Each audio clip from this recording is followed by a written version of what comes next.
పొరపాటుగా మారిపోయింది అనడానికి ఈరోజు రాష్ట్రంలో జరుగుతూ ఉన్న రెడ్ బుక్ రాజ్యాంగం మన కళ్ళ ఎదుటే కనిపిస్తూ ఉన్న సత్యం. ఆ రకంగా రెడ్ బుక్ రాజ్యాంగాన్ని ఉపయోగపెడుతూ అదుపు తప్పిపోతే పోలీస్ వ్యవస్థ, ఆ పోలీస్ వ్యవస్థ ఎలాంటి వికృత రూపం దాలుస్తుంది అని చెప్పడానికి నిదర్శనం ఈరోజు తెనాలిలో జరిగిన ఘటన.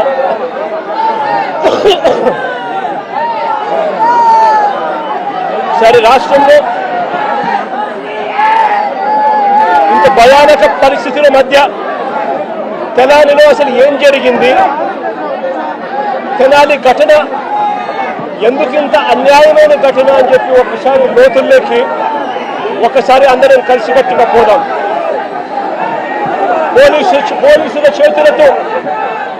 పోలీసుల చేతిలో దెబ్బలు తిన్నవారు రాకేష్ అనే పిల్లోడు, దోమా రాకేష్ అనే పిల్లాడు, ఇంకొక పిల్లోడు షేబ్రోలు జాన్ విక్టర్ అనే పిల్లోడు, ఇంకొక పిల్లోడు కరీముల్లా అని. దళితులు, మైనారిటీ వర్గానికి చెందిన వ్యక్తి ఇంకొక పిల్లాడు. అంటే అణగారిన వర్గాలు, అంటే సామాజికంగా ఆర్థికంగా వెనకబడిన వర్గాలు. ఒకసారి ఈ ఘటన ఎలా జరిగింది అనేది ఒకసారి గమనించండి. రాకేష్ అనే పిల్లోడు అసలు తెనాలిలో కూడా ఇక్కడ ఉండడు. తాను జొమాటో అనే కంపెనీలో ఉద్యోగస్తుడు. హైదరాబాద్లో తాను పనిచేస్తూ ఉన్నాడు. హైదరాబాద్లో పనిచేస్తూ ఉన్న ఈ రాకేష్ అనే పిల్లాడు, జొమాటో అనే కంపెనీలో పనిచేస్తూ ఉన్న ఈ రాకేష్ అనే పిల్లోడు తనకు ఏదో పాత కేసుకు సంబంధించి, వీళ్ళంతా యంగ్స్టర్స్, చిన్ననాటి సమయంలో వీళ్ళకి ఏదో పాత గొడవలు, పాత ఏదో గొడవల నేపథ్యంలో ఉన్న కేసుల మధ్య ఈ పిల్లాడికి సంబంధించిన ఒక పాత కేసులో వాయిదా కోసం మాత్రమే ఈ పిల్లాడు తెనాలికి వచ్చినాడు. కానీ ఈ పిల్లాడు ఇక్కడ పనిచేయడంలా, ఈ పిల్లాడు ఇక్కడ ఉండడంలా, హైదరాబాద్లో పనిచేస్తూ ఉన్నాడు జొమాటో అనే కంపెనీలో. ఈ పిల్లాడిని చూడడానికి ఈ పిల్లాడి ఫ్రెండ్స్ వచ్చారు. ఈ పిల్లాడు కూడా పాలిటెక్నిక్ మెకానికల్ చదివిన పిల్లాడు. ఈ పిల్లాడిని చూడడానికి ఈ పిల్లాడి ఫ్రెండ్స్ మంగళగిరి నుంచి వచ్చినారు. వాళ్ళు కూడా ఇక్కడ ఉండరు. మంగళగిరి నుంచి వచ్చిన పిల్లాడు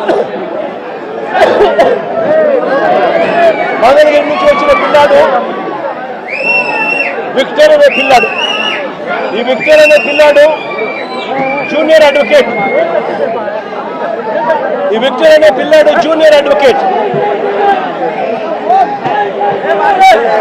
ఈ జాన్ విక్టర్ అనే పిల్లాడు జూనియర్ అడ్వకేట్. ఈ పిల్లాడు బార్ కౌన్సిల్లో రిజిస్టర్ అయిన సర్టిఫికేట్, జూనియర్ అడ్వకేట్ గా ప్రాక్టీస్ చేస్తా ఉన్న ఈ పిల్లాడు చూడడానికి ఈ పిల్లాడు వచ్చాడు. ఈ పిల్లాడితో పాటు మంగళగిరి నుంచి కరీముల్లా అనే పిల్లాడు, ఇంకొక యంగ్స్టర్, 21 సంవత్సరాలు. ఆ పిల్లాడికి ఇంకొక యంగ్స్టర్ తెనాలిలో ఉండడు, తాను కూడా మంగళగిరిలో ఉంటాడు.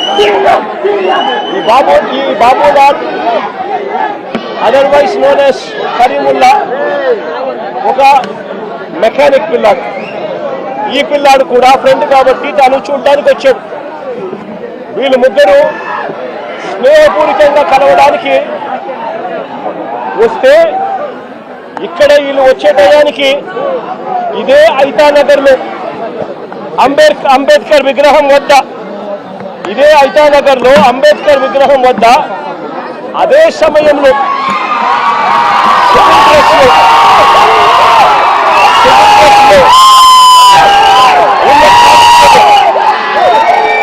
తాను కానిస్టేబుల్ అనే సంగతి కూడా ఎవరికి తెలియదు.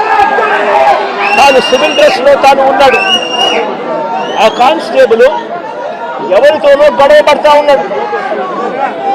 వీళ్ళ ఏరియాకి వచ్చి అంబేద్కర్ స్టాచ్యూ దగ్గర ఎవరో ముఖం తెలియని వ్యక్తి సివిల్ డ్రెస్ లో ఎవరితోనో గొడవ పడతా ఉంటే వీళ్ళు గొడవలో ఇన్వాల్వ్ అయ్యి ఆపడానికి ప్రయత్నం చేశారు. ఎందుకు మా ఏరియాకి వచ్చి ఇక్కడ గొడవ పడతా ఉన్నామని చెప్పి అడిగినారు. అంతే, అది వీళ్ళు చేసిన తప్పు. జాన్ విక్టర్కి సంబంధించిన బైక్ కీసు లాక్కునే కార్యక్రమం చేశాడు ఆ కానిస్టేబుల్, ఆ సివిల్ డ్రెస్ లో ఉన్న కానిస్టేబుల్ అని కూడా ఎవరికి తెలియదు. జాన్ విక్టర్కి సంబంధించిన ఫోన్ లాక్కునే కార్యక్రమం చేశాడు. మా ఎందుకు తీసుకుంటున్నాడు అని చెప్పి వీళ్ళు బైక్ కీసు, వారికి సంబంధించిన ఫోను వాళ్ళు వెనక్కి తీసుకున్నారు. అందరితో ఆగిపోయింది. ఎవరు దారి కొద్ది వాళ్ళు వెళ్ళిపోయారు.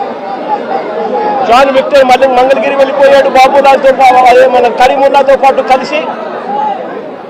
అదే మాదిరిగానే రాకేష్ తన ఇంటికి వెళ్ళిపోయాడు.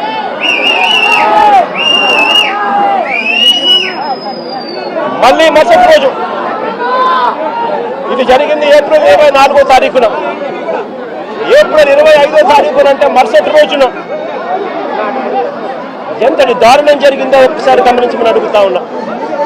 మరుసటి రోజున 25వ తారీఖున ఇదే కానిస్టేబుల్ ఈయనతో పాటు మరికొందరు పోలీసులు ఏకంగా మంగళగిరికి వెళ్ళారు. మంగళగిరికి వెళ్ళి విక్టర్ను అంటే జూనియర్ అడ్వకేట్ను, అదే మాదిరిగా కరీముల్లాను, వీళ్ళిద్దరిని కొట్టుకుంటూ తీసుకొచ్చారు. వెహికల్లో కొట్టుకుంటూ తీసుకొచ్చి ఆ రోజు రాత్రి తెనాలి టూ టౌన్ పోలీస్ స్టేషన్లో రాత్రి అంతా కూడా వీళ్ళను కొట్టారు. అంటే 25వ తారీఖున రాత్రంతా కూడా వీళ్ళని కొట్టారు. కొట్టిన తర్వాత ఏప్రిల్ 26వ తారీఖున అంటే మరుసటి రోజు 24న ఘటన జరిగింది. 25ను తీసుకొచ్చారు. 25ను స్టేషన్లో వేసి కొట్టారు. 26వ తారీఖున స్టేషన్కు దగ్గరలోనే ఉన్న ఐతానగర్ రోడ్డు మీదకు తీసుకెళ్లి రోడ్డు మీద మళ్ళీ కొట్టారు. రోడ్డు మీద ఈ పిల్లల్ని మళ్ళీ తీసుకొని పోయి షేమింగ్ చేస్తూ అంటే వీళ్ళ పరువు ప్రతిష్టలతో ఆడుకుంటూ వీళ్ళని రోడ్డు మీదకి తీసుకొని వచ్చి కొట్టడం జరిగింది. ఇదే ఘటన తెనాలి టూ టౌన్ సిఐతో పాటు పక్కనే ఉన్న మరో పోలీస్ స్టేషన్ సిఐ కూడా వీళ్ళను కొట్టిన వారిలో వీళ్ళిద్దరూ ఉన్నారు. దీనికి సంబంధించి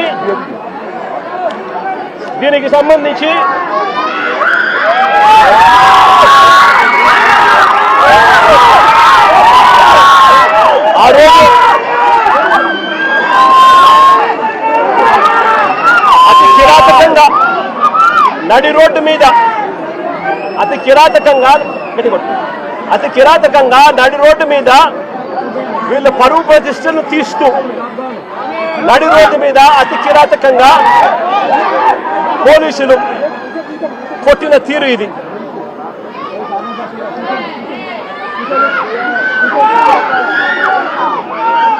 కాళ్ళకు తగిన బొబ్బలు కాళ్ళ మీద కొడితే కాళ్ళకు తగిలిన బొబ్బలు చూడండి ఎంత దారుణంగా ఉన్నాయో. ఇది జరిగిన తర్వాత మళ్ళీ స్టేషన్కి తీసుకెళ్లి మళ్ళీ 27వ తారీఖున అంటే మరుసటి రోజు మళ్ళీ ఐతానగర్ లింగారం సెంటర్లో అంటే ఇంకొక రోడ్డు సెంటర్లోకి మళ్ళీ 2వ రోడ్ సెంటర్లోకి మళ్ళీ తీసుకెళ్లి పట్ట పగలే మళ్ళీ రోడ్డు మీద రెండోసారి కొట్టారు. రోడ్డు మీద మళ్ళీ రెండోసారి అతి కిరాతకంగా కొట్టారు. కొట్టడమే కాకుండా 3 రోజుల నుంచి వీళ్ళు స్టేషన్లోనే ఉంటారు. వీళ్ళు పోలీసులు అదుపులోనే ఉంటారు. 25వ తారీఖున తీసుకొచ్చారు, 26వ తారీఖున వాళ్ళ దగ్గరే పెట్టుకున్నారు, 26వ తారీఖున రోడ్డు మీద కొట్టారు, రాత్రంతా వాళ్ళ దగ్గర పెట్టుకున్నారు, 27వ తారీఖున మళ్ళీ ఇంకో రోడ్డు దగ్గరికి తీసుకొచ్చారు. అంటే 3 రోజులు వాళ్ళ అధీనంలోనే ఉన్నారు. ఉన్నప్పుడు వీళ్ళు నడు రోడ్డు మీదకు తీసుకొచ్చి విక్టర్ జోబీలో అంటే జూనియర్ అడ్వకేట్ జోబీలో ఒక కత్తి వీళ్ళే పెట్టి ఇద్దరు విఆర్ఓలను అక్కడికి పిలిచి మారణాయుధం విక్టర్ జోబీలో ఉన్నట్టుగా పంచనామా రాసుకున్నారు. నేను అడుగుతా ఉన్నా, 3 రోజులు మీరు స్టేషన్లో పెట్టుకున్నారు, 25, 26 మీ దగ్గరే పెట్టుకున్న వ్యక్తిని 27వ తారీఖున రోడ్డు మీదకి మళ్ళీ 2వ సెంటర్లో తీసుకుని వచ్చి అక్కడ విక్టర్ జోబీలో కత్తి ఉంది అని చెప్పి విఆర్ఓలను అక్కడికి పిలిపించి విక్టర్ జోబీలో నుంచి కత్తి తీయించి విక్టర్ దగ్గర మారణాయుధం ఉందని పంచనామా రాయించినారు. మరుసటి రోజు అంటే అక్కడ కూడా కొట్టడం జరిగింది. ఆ తర్వాత మరుసటి రోజు అంటే ఏప్రిల్ 28వ తారీఖున వీళ్ళు కోర్టులో హాజరుపరిచారు. కోర్టులో వీళ్ళు హాజరుపరచడానికి మునుపు వీళ్ళు డాక్టర్ దగ్గరికి వీళ్ళు తీసుకొని పోయి డాక్టర్ దగ్గర వీళ్ళు ఇంత దారుణంగా దెబ్బలు తగిన వ్యక్తులు ఇంత దారుణంగా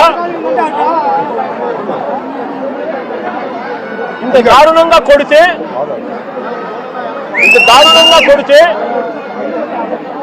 పాదాలు ఇంత దారుణంగా దెబ్బతింటే డాక్టర్ దగ్గర ఎలాంటి దెబ్బలు తగలలేదు అని చెప్పి డాక్టర్ దగ్గర వీళ్ళు సర్టిఫికెట్లు తీసుకుంటారు. తీసుకుని వీళ్ళు 28వ తారీఖున కోర్టులో హాజరుపరుస్తారు.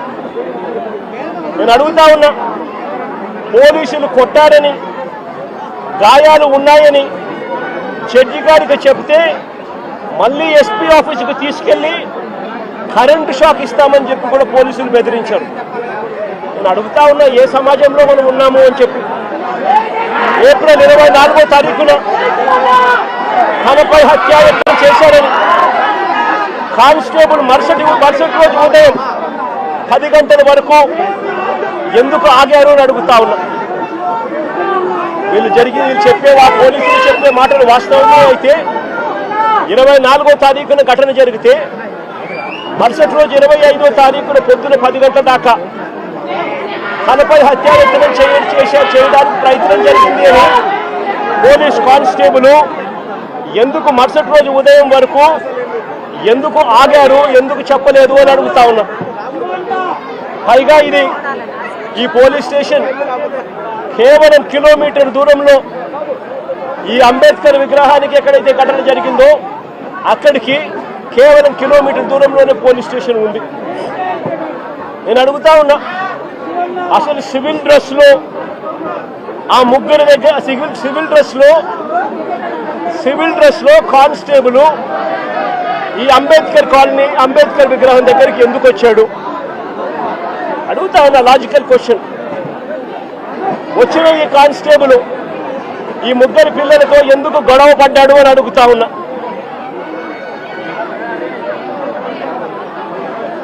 ఏప్రిల్ 25వ తారీఖున ఉదయం వీరిని అదుపులోకి తీసుకున్న పోలీసులు, ఏప్రిల్ 25వ తారీఖున మంగళగిరికి వెళ్లి వీళ్ళని అదుపులోకి తీసుకున్న పోలీసులు ఎందుకు 24 గంటల్లో కోర్టుకు హాజరుపరచలేదని అడుగుతా ఉన్నా. ఎవరినైనా అరెస్ట్ చేస్తే 24 గంటల్లో కోర్టు ముందర హాజరుపరచాలి అని చట్టం చెప్తా ఉన్నప్పుడు ఎందుకు 24 గంటల్లో హాజరుపరచలేదు అని చెప్పి ఇదే పోలీసులను గట్టిగా నిలదీస్తూ అడుగుతా ఉన్నా. ఇది చట్టాన్ని ఉల్లంఘించినట్టు కాదా అని అడుగుతా ఉన్నా. ఈ కేసు టూ టౌన్ పోలీసులు హ్యాండిల్ చేస్తా ఉన్నప్పుడు ఈ కేసు కేసును టూ టౌన్ పోలీసులు హ్యాండిల్ చేస్తా ఉన్నప్పుడు పక్క స్టేషన్లో ఉన్న ఇంకో సిఐకి ఈ కేసుతో ఏం సంబంధము అని అడుగుతా ఉన్నా. ఎందుకు పక్క స్టేషన్లో ఉన్న ఇంకో సిఐ కూడా ఇలా వచ్చి కొట్టే కార్యక్రమంలో ఎందుకు పాల్పంచుకున్నాడు అని అడుగుతా ఉన్నా. అతను కూడా వీరిని దారుణంగా కొట్టే పనిలో ఎందుకు దిగాడు అని అడుగుతా ఉన్నా. కోర్టు కన్నా ముందు, కోర్టుకు ప్రవేశపెట్టే ముందు వీరిని హాస్పిటల్కు ఎందుకు తీసుకెళ్లారు అని అడుగుతా ఉన్నా. కోర్టుకు ప్రవేశపెట్టే ముందు వీరిని హాస్పిటల్కు ఎందుకు తీసుకొని పోవాల్సి వచ్చింది అని అడుగుతా ఉన్నా. కోర్టుకు హాజరు పరిచే ముందు ప్రభుత్వ హాస్పిటల్కు ఈ ముగ్గురిని తీసుకెళ్లినప్పుడు తనను పోలీసులు కొట్టారని, గాయాలు కూడా ఉన్నాయని వీళ్ళు పదే పదే ఆ గాయాలను చూపుతూ డాక్టర్లను అడిగితే అక్కడి డాక్టర్లు ఎందుకు నోట్ చెయ్యలేదు అని అడుగుతా ఉన్నా. ఇంతటి దారుణంగా కొట్టినప్పటికీ, ఇంతటి దారుణంగా గాయాలు కనిపిస్తా ఉన్నప్పటికీ ఎందుకు డాక్టర్లు దాన్ని నోట్ చేయలేదు అని అడుగుతా ఉన్నా.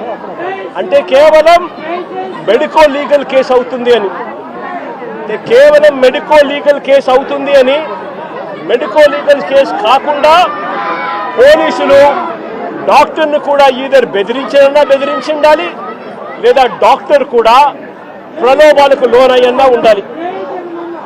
ఏప్రిల్ 26వ తారీఖున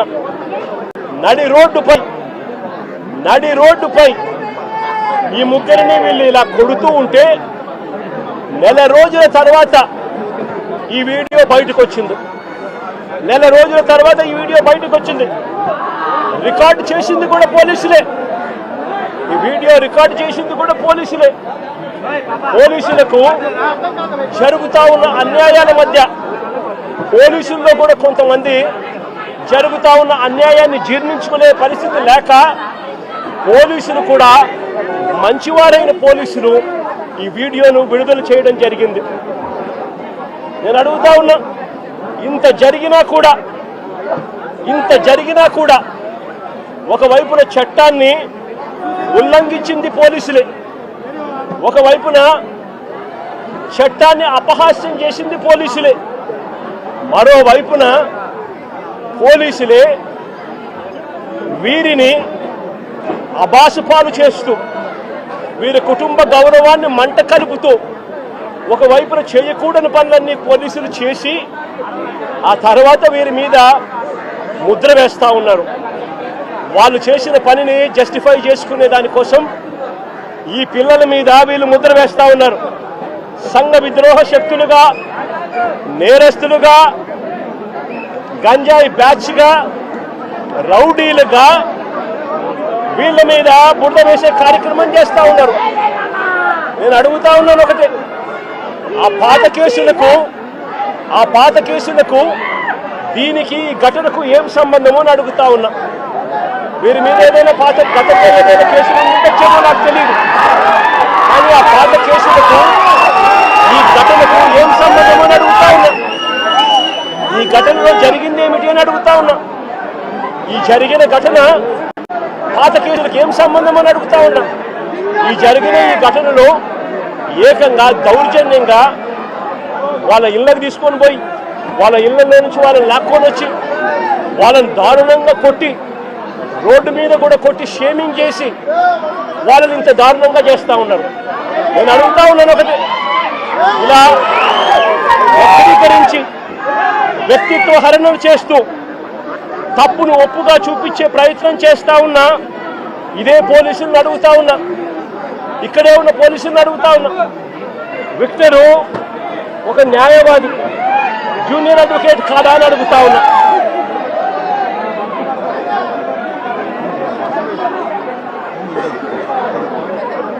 జూనియర్ అడ్వకేట్ కాదా అని అడుగుతా ఉన్నా. ఈ విక్టర్ అనే పిల్లాడు జూనియర్ అడ్వకేట్ కాదా అని అడుగుతా ఉన్నా. ఈ పాప విక్టర్ చెల్లెలు, రాకేష్ చెల్లెలు, ఈ పాప ఇంజనీర్. రాకేష్ చెల్లెలు, ఈ పాప ఇంజనీర్. రాకేష్ కూడా పాలిటెక్నిక్ మెకానికల్ చదివినాడు. అంటే వీళ్ళ కుటుంబాలు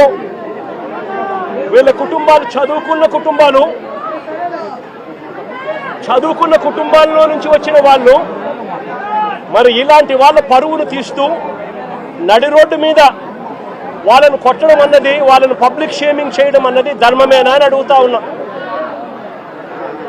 నిజంగానే పోలీసులు చెప్తారన్నట్టుగానే వీళ్ళు ఇంతటి దారుణమైన బ్యాక్గ్రౌండే కదా వీళ్ళకు ఉండింటే, పోలీసులు చెప్తా ఉన్న మాటలు వాస్తవమే అయ్యుంటే, నేను ఒక క్వశ్చన్ సూటిగా అడుగుతా ఉన్నా. అసలు మంగళగిరి తెనాలి వారు కూడా కాదు ఇక్కడ, మంగళగిరి వారిని తెనాలికి తీసుకువచ్చి ఇక్కడ కొట్టారు అని అంటే దాని అర్థం ఏమిటి? మంగళగిరి వారిని తెనాలికి తీసుకొచ్చి ఇక్కడ కొట్టారంటే దాని అర్థం ఏమిటి? అంటే దాని అర్థం పోలీసులు చెప్తా ఉన్నటన్ని అవాస్తవాలు అని చెప్పడానికి ఇంతకన్నా నిదర్శనం అవసరమా అని అడుగుతా ఉన్నా. మంగళగిరి వాళ్ళని తెనాలికి తీసుకొని వచ్చి తెనాలి పోలీసులు కొట్టారు అని అంటే దాని అర్థం మంగళగిరిలో ఉన్న వీళ్ళపై ఉన్న కేసులు పెద్ద కేసులు కావనే కదా దాని అర్థం. అవన్నీ వక్రీకరిస్తూ వీళ్ళు ఇప్పుడు వాడుకుంటున్నారనే కదా దాని అర్థము. మరో వ్యక్తి కరీముల్లా మెకానిక్. అసలు ఈ పిల్లాడు 21 సంవత్సరాలు. ఈ పిల్లాడి మీద ఎలాంటి కేసులు లేవు, అసలు ఎలాంటి కేసులు లేవు ఈ పిల్లాడి మీద.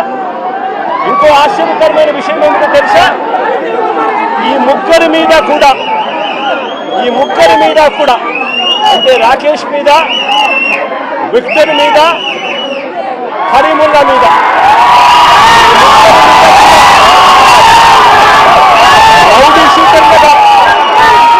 రౌడీ షీటర్లుగా ఎప్పుడు రౌడీ షీటర్లుగా వీళ్ళని నమోదు చేశారో తెలుసా? ఈ ఘటన జరిగిన తర్వాత ఇది పెద్దదవుతూ వస్తా ఉందని తెలుసుకున్న తర్వాత వీళ్ళని రౌడీ షీటర్లుగా, ఈ ఘటన జరిగిన తర్వాత వీళ్ళని రౌడీ షీటర్లుగా చేశారు. నేను అడుగుతా ఉన్నా, ఇంతకుముందు వీళ్ళు రౌడీ షీటర్లుగా లేరు. రౌడీ షీటర్లుగా వీళ్ళ మీద నమోదైంది, వీళ్ళని నమోదు చేసింది ఈ ఘటన జరిగిన తర్వాత. ఇంత ప్రస్ఫుటంగా పోలీసులు ఎలా దుర్మార్గం చేశారు అన్నది ప్రస్ఫుటంగా కనిపిస్తూ ఉంది. నేను అడుగుతా ఉన్నాను ఒకటే, వీళ్ళని చూడడానికి, వీళ్ళకి సంఘీభావం తెలపడానికి జరుగుతూ ఉన్నది అన్యాయము అని చెప్పి ఎవరైనా గలమిప్పితే చంద్రబాబు నాయుడు గారు, ఆయన ఎల్లో మీడియా, ఆయనకు సంబంధించిన సోషల్ మీడియా వీళ్ళంతా బురద జల్లుతూ వీళ్ళందరూ అనే మాటలు ఏమిటి? వీళ్ళది గంజాయి బ్యాచ్ అట, వీళ్ళు రౌడీ షీటర్లట అని రకరకాలుగా వీళ్ళ కుటుంబాన్ని పరువును తీస్తూ వీళ్ళందరూ మాట్లాడుతూ ఉన్నారు. నేను అడుగుతా ఉన్నాను, కేసులు ఎవరి మీదైనా కానీ కేసులు ఉండొచ్చు. గతంలో ఎవరైనా కూడా గిట్టిన వారు కేసులు పెడతా ఉంటారు. కేసులు ఎవరి మీదైనా ఉండొచ్చు. కానీ ఆ కేసులు ఉన్నప్పుడు ఆ కేసులు తేల్చాల్సింది కోర్టులు. మీరు పలాని నేరం చేశారని మీరు చెప్పొచ్చు, చేయలేదు అని చెప్పి వాళ్ళు చెబుతారు. తేల్చాల్సింది కోర్టులు. మరి అలాంటి కోర్టులకు ఇవ్వాల్సిన అధికారం పోలీసులే తీసుకోవడం ధర్మమేనా అని అడుగుతా ఉన్నా. అంటే పోలీసులే అబాండాలు వేస్తారు, పోలీసులే జడ్జిమెంట్ కూడా ఇస్తారు. మరి ఇలా చేయగలిగే నైతికత పోలీసులకు ఉందా అని అడుగుతా ఉన్నా. ఇలా చేయడం ధర్మమేనా అని అడుగుతా ఉన్నా. చంద్రబాబు నాయుడు గారి మీద ఇదే పోలీసులు చెప్పే లాజిక్కే, ఇదే సోషల్ మీడియాలో తెలుగుదేశం పార్టీకి సంబంధించిన వాళ్ళు దొంగ పోస్టులు పెడతా ఉన్న తీరునైతేనేమి, ఇదే ఈనాడు, ఆంధ్రజ్యోతి, TV5 లాంటి మీడియాలు ఎల్లో మీడియాలు నడుపుతా ఉన్న కథనాలు అయితేనేమి, వీళ్ళ మీద కేసులున్నాయని నేను అడుగుతా ఉన్నా. ఇదే చంద్రబాబు నాయుడు మీద 24 కేసులున్నాయి. మరి చంద్రబాబు నాయుడు మీద 24 కేసులున్నాయని చెప్పి చంద్రబాబు నాయుడు గారిని నడి రోడ్డు మీదకి తీసుకొని వచ్చి తల్లడం ధర్మమే అవుతుందా అని అడుగుతా ఉన్నా. చంద్రబాబు నాయుడు మీద కూడా 24 కేసులు ఉన్నాయి. ఆయనను కూడా రోడ్డు మీదకి తీసుకొని వచ్చి తంతే ధర్మమేనా అది? ఇదే పోలీసులను అడుగుతా ఉన్నా, కేసులు ఉన్నాయి కదా అని చెప్పి, పాత కేసులు ఏదో ఉన్నాయని చెప్పి నువ్వు చేసిన పనికి జస్టిఫైబుల్ కారణం కాదది. కేసులు ఉంటే ఆ కేసులు తేల్చాల్సింది కోర్టులు. మీరు ఆరోపణ చేస్తారు, అది న్యాయం కాదు అని చెప్పి వాళ్ళు అవతల కోర్టుల్లో ఆర్గ్యూ చేస్తారు. జడ్జి కేసు వింటాడు, జడ్జి తీర్పునిస్తాడు. అంతేకాని పోలీసులు ఇలా కేసులు గతంలో ఉన్నాయి కదా అని చెప్పి తీసుకొని వచ్చి నడి రోడ్డు మీద వాళ్ళను నిల్చోబెట్టి వాళ్ళ కుటుంబ పరువును తీస్తూ వాళ్ళను షేమింగ్ చేసే కార్యక్రమం పోలీసులకు లేనే లేదు. ఈ మధ్యకాలంలో జరిగిన అనేక ఘటనలు, రాకేష్ అనే పిల్లాడు, ఇది రాకేష్ అనే పిల్లాడికి సంబంధించిన కాలుకు సంబంధించిన ఎక్స్రే. అంటే నా పక్కనున్న పాప వాళ్ళ అన్న, నా పక్కనున్న పాప ఇంజనీర్, వాళ్ళ అన్న రాకేష్ పాలిటెక్నిక్ మెకానికల్.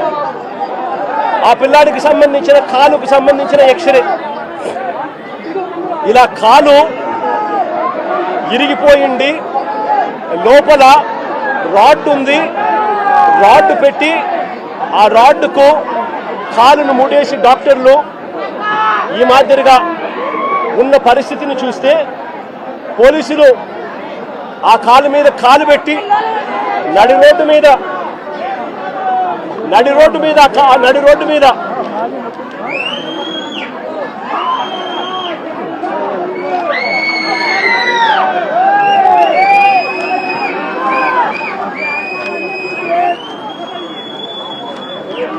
రోడ్డు మీద ఆ పోలీసు కాలు తొక్కుతూ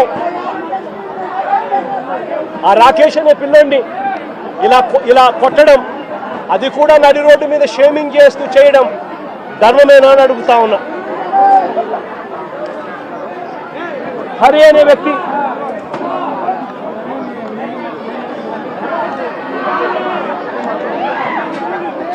హరికృష్ణ అనే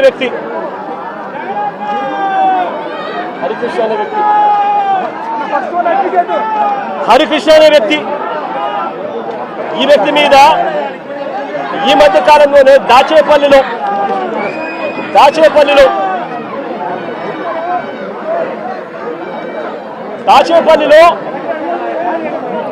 హరికృష్ణ అనే వ్యక్తిని తప్పుడు కేసు పెట్టి ఈ మధ్య కాలంలోనే దారుణంగా సిఐ క్వార్టర్స్ లో పడేస్తే, ఇంత దారుణంగా కొట్టి పడేస్తే వారి తల్లిదండ్రులు, గ్రామస్తులు వచ్చి ఆందోళన చేసి ఈ పిల్లాడిని రక్షించుకున్నారు. ఈ కేసులో కూడా ఎలాంటి గాయాలు జరగలేదని, ఎలాంటి గాయాలు ఆ పిల్లాడికి రాలేదని డాక్టర్లు దొంగ సర్టిఫికెట్ కూడా ఇప్పించుకున్నారు. ఆ పిల్లాడు ఈ రోజు కూడా నడవలేని పరిస్థితిలోనే ఆ పిల్లాడు ఉన్నాడు. రాజమండ్రిలో పులిసాగర్ అనే సోషల్ మీడియా యాక్టివిస్టు, రాజమండ్రిలో పులివీరన్న అనే పులిసాగర్ అనే సోషల్ మీడియా యాక్టివిస్టు ఈ పిల్లాడు కూడా దళితుడే. ఈ పిల్లాడిని కూడా ఇదే మాదిరిగానే పోలీస్ స్టేషన్లో అగ్ననగ్నంగా ఈ పిల్లాడిని రాత్రంతా పెట్టారు, రాత్రంతా చిత్రహింసలు పెట్టారు. పోలీసులా వీళ్ళు రాక్షసులని అడుగుతా ఉన్నాం. సోషల్ మీడియాలో ఈ పిల్లాడు క్వశ్చన్ చేసిన దానికి ఈ పిల్లాడి పరిస్థితి రాజమండ్రిలో ఇది. ఆడపిల్లలను కూడా చూడకుండా సుధారాణి అనే వైఎస్ఆర్సీపీకి సంబంధించిన యాక్టివిస్టు, కృష్ణవేణి అని వైఎస్ఆర్సీపీకి సంబంధించిన ఇంకొక మహిళా యాక్టివిస్టు, వీళ్ళిద్దరూ కూడా ఆడపిల్లలను కూడా చూడకుండా నెలలు రకరకాల పోలీస్ స్టేషన్లు వీళ్ళని తిప్పారు. రకరకాల పోలీస్ స్టేషన్లలో వీళ్ళ మీద కేసులు నమోదు చేస్తూ వీళ్ళను తిప్పుకుంటూ వచ్చారు. నేను అడుగుతా ఉన్నా, డెమోక్రసీలో మనం ఉన్నామా లేదా అన్నది ప్రజలందరూ కూడా ఆలోచన చేయాలని అడుగుతా ఉన్నా నేను అందరినీ కూడా. రాష్ట్ర వ్యాప్తంగా కూడా ఇలాంటి ఘటనలు జరుగుతూ ఉన్నాయి. పోలీసులు తెలుగుదేశం పార్టీకి సంబంధించిన రెడ్ బుక్ రాజ్యాంగాన్ని అమలు చేయడంలో నిమగ్నమై ఉన్నారు. మొట్టమొదటిసారిగా రాష్ట్రంలో ఈరోజు చూస్తూ ఉన్నాం. తెలుగుదేశం పార్టీ సాక్షాత్తు సిఐల్ని, సాక్షాత్తు డిఎస్పీల్ని, సాక్షాత్తు ఎస్ఐల్ని ఉపయోగించుకుంటూ పోలీసులను కలెక్షన్ ఏజెంట్లుగా వాడుకుంటా ఉన్నారు. ఎమ్మెల్యేలు వ్యాపారం చేస్తారు. మద్యం దగ్గర నుంచి, ఇసుక దగ్గర నుంచి, మట్టి దగ్గర నుంచి, నియోజకవర్గంలో జరుగుతూ ఉన్న పాకాట క్లబ్బుల నుంచి అన్నింటిలోనూ కూడా ఎమ్మెల్యేల దగ్గరుండి నడిపిస్తారు. పోలీసుల దగ్గరుండి వాళ్ళ ప్రొటెక్షన్ ఇస్తారు. దగ్గరుండి పోలీసులు వాళ్ళ దగ్గర నుంచి మామూలు వసూలు చేస్తూ ఉన్నారు. మామూలు వసూలు చేసి పోలీసులు ఇంత, ఎమ్మెల్యేలు ఇంత, చంద్రబాబుకి ఇంత, లోకేష్కి ఇంత అని చెప్పి పంపకాలు జరుగుతూ ఉన్నాయి. రాష్ట్ర వ్యాప్తంగా ప్రతి నియోజకవర్గంలో ఇదే జరుగుతూ ఉన్నాయి. ప్రతి గ్రామంలోనూ బెల్ట్ షాపులు కనిపిస్తూ ఉన్నాయి. ప్రతి మందు షాప్ పక్కన పర్మిట్ రూములు లేకుండా ఇల్లీగల్ పర్మిట్ రూములు కనిపిస్తూ ఉన్నాయి. ప్రతి పర్మిట్ రూమ్కు డబ్బులు తీసుకుంటా ఉన్నారు. ప్రతి బెల్ట్ షాప్కు పోలీసులు డబ్బులు తీసుకుంటా ఉన్నారు. ఎమ్మెల్యేలకు డబ్బులు ఇస్తున్నారు. చంద్రబాబు నాయుడు గారికి ఇంత, లోకేష్కి ఇంత కలెక్షన్లు జరుగుతూ ఉన్నాయి. ఇసుక, ప్యాకాట, మట్టి, సిలికా, క్వాడ్స్, లాటరైటు ఏది వదలకోకుండా నియోజకవర్గంలో ప్రతిదీ కూడా వసూళ్లు కార్యక్రమం జరుగుతూ ఉన్నాయి. నేను అడుగుతా ఉన్నా, అసలు రాష్ట్రంలో ఇలాంటి పాలన జరిగేటప్పుడు పోలీసులను ఉపయోగించి యూనిఫామ్ తొడిగి వాళ్ళను దొంగల ముఠాలో భాగస్థులుగా చేసి వాళ్ళను వాడుకొని రెడ్ బుక్ రాజ్యాంగం నడుపుతా ఉన్న ఈ రాష్ట్రంలో లా అండ్ ఆర్డర్ అనేది ఉందా అని చెప్పి నేను గట్టిగా ప్రశ్నిస్తూ అడుగుతా ఉన్నా. నేను ఒకటే చెప్తా ఉన్నా, ఈరోజు ఈ పిల్లలకు జరిగిన అన్యాయం ఏదైతే ఉందో నేను ఈ పిల్లల్ని వెనకేసుకొని రావడం లేదు. పిల్లలు అన్నాక వీళ్ళు వయసులో ఉన్నప్పుడు ఏదేదో కేసులు పడిండొచ్చు, గొడవలు జరిగిండొచ్చు, కేసులు పడిండొచ్చు, కేసులు ఉండిండొచ్చు. ఆ కేసుల్లో ఎవరిది న్యాయము, ఎవరిది ధర్మము అని చెప్పి నాకు తెలియదు. నేను దాన్ని వెనకేసుకొని రావడం లేదు. కానీ ఒక పద్ధతి అనేది ఒకటి ఉంది అనేది మాత్రం ఖచ్చితంగా చెప్తా ఉన్నా. ఆరోపణలు చేసే వ్యక్తులే జడ్జిల కింద మారిపోకూడదు అని మాత్రం గట్టిగా చెప్తా ఉన్నా. ఆరోపణలు చేయడం మీద ఆరోపణలు మీరు చేసినప్పుడు జడ్జిలుగా ఉన్న కోర్టులు ఇరువైపులా వాదనలు విన్న తర్వాత ఎవరిది అన్యాయము, ఎవరిది న్యాయము అని చెప్పి వాళ్ళు కోర్టుల్లో తీర్పులు ఇస్తారు. ఆ తీర్పు ఇచ్చేదాకా కేసులున్న ప్రతి ఒక్కరూ ముద్దాయి అయిపోడు అన్నది మాత్రం ఖచ్చితంగా గట్టిగా చెప్తా ఉన్నా. అలా కేసులు గతంలో ఉన్నాయి అని చెప్పి ఒక కారణం చూపించి నడిరోడ్డు మీద వాళ్ళ కుటుంబాన్ని, వాళ్ళ పరువు ప్రతిష్టలను, వాళ్ళందరినీ కూడా పరువు ప్రతిష్టలను మట్టి కలుపుతూ నడిరోడ్డు మీద వాళ్ళని కొట్టిన అధికారం పోలీసులకు ఎవరిచ్చారు అని మాత్రం గట్టిగా ప్రశ్నిస్తూ అడుగుతా ఉన్నా. ఇప్పుడు ఈ పాప పెళ్లి కావాల్సిన పాప, ఈ పాప ఇంజనీర్, ఇదే కుటుంబంలో ఉంది. వీళ్ళ కుటుంబానికి సంబంధించిన పరువు ఎవరు తీసుకొని ఇస్తారు అని చెప్పి నేను అడుగుతా ఉన్నా. అదే రకంగా వీళ్ళ కుటుంబాలతో ఆడుకోవడం ధర్మమేనా అని మాత్రం ఖచ్చితంగా అడుగుతా ఉన్నా. రాకేష్ చెల్లెలు engineer, Victor junior advocate, Victor చెల్లెలు కూడా ఇంజనీర్, విక్టర్ వాళ్ళ నాన్న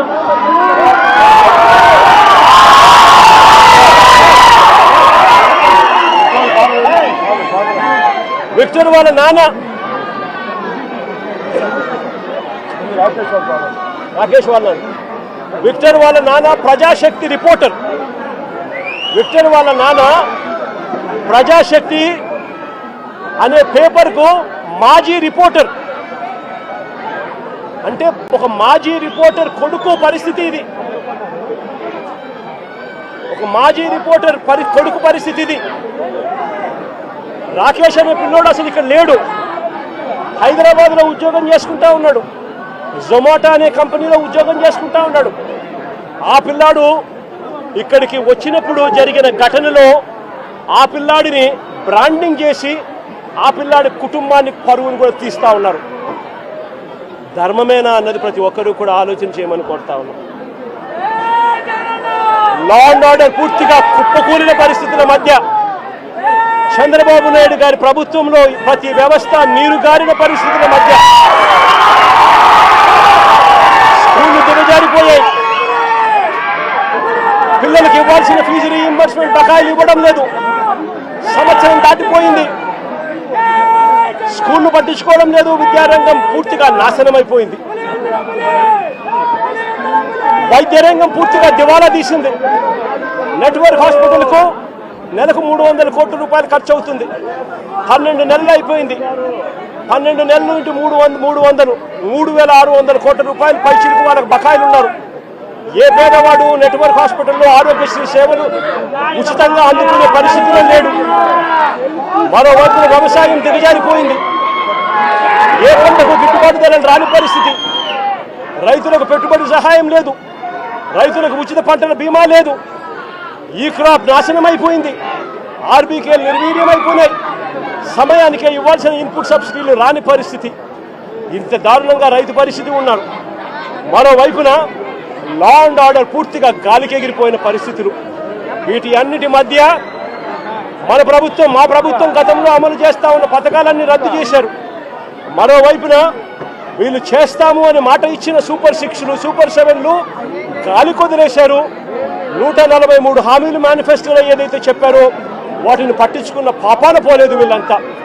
అందుకనే ఇలాంటి పాలనకు వ్యతిరేకంగా రేపు రాష్ట్ర వ్యాప్తంగా కూడా వెన్నుపోటు దినంగా ప్రకటించి రాష్ట్ర వ్యాప్తంగా ప్రతి నియోజకవర్గంలోనూ ఈ ప్రభుత్వానికి వ్యతిరేకంగా రాష్ట్ర ప్రజలందరినీ కూడా గలం విప్పమని చెప్పి పిలుపునిస్తా ఉన్నాను. మరొక్కసారి వీళ్ళందరికీ కూడా ప్రతి ఒక్కరిని కూడా నేను ఒకటి విజ్ఞప్తి చేస్తా ఉన్నా. ఇలాంటి ప్రభుత్వం కొనసాగడం ఏ ఒక్కరికి కూడా మంచిది కాదు. ఇలాంటి ప్రభుత్వం ఎంత త్వరగా ఈ ప్రభుత్వాన్ని సాగనంపితే ప్రజలు అంత సస్యశ్యామలంగా బతికే పరిస్థితి ఉంటుంది అని చెప్పి ప్రతి ఒక్కరూ కూడా కలిసి రావాలి అని చెప్పి కోరుతూ సెలవు తీసుకుంటారు.